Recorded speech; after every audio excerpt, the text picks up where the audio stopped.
And guys, what I'm looking for, while they try, Yes. are the Pats running backs. Okay, Nate talked about the secondary for Jacksonville. They're incredible, and I think the wide receiver, the Patriots, they're going to have their hands full. But those running backs, I've always looked at Bill Belichick. I always have this vision in my head about he has a garden behind his house. And some people, they have their tomatoes or their pea pods or whatever. He grows tiny little playmakers that he plucks out of the dirt, and he has for years. Welker and Edelman and Kevin Falk and Troy Brown and all those guys. He just plucks them out like, look what I found.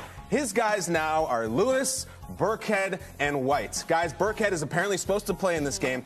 Can we talk about how on fuego these guys are? Deion Lewis, 5 touchdowns in his last 4 games. When Burkhead was out there, 6 in his last 4 games. And that brings me to James White.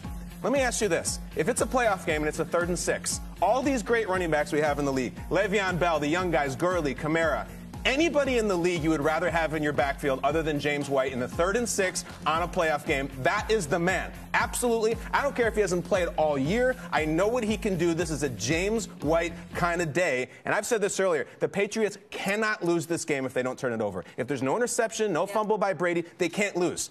When these guys are coming, Brady's here, White, Burkhead, Lewis, like this left and right, so they don't hit him. I think those guys play a massive role. The 3 little crops from the Belichick garden have to have a big day. They're all grown up. It's time to harvest. It's true. You're talking about James White, but you're asking who's the other guy you'd want to give the ball to in that situation. Maybe one of the other 2. Yeah. Any of the 3, sort of take your pick in those situations and those running backs.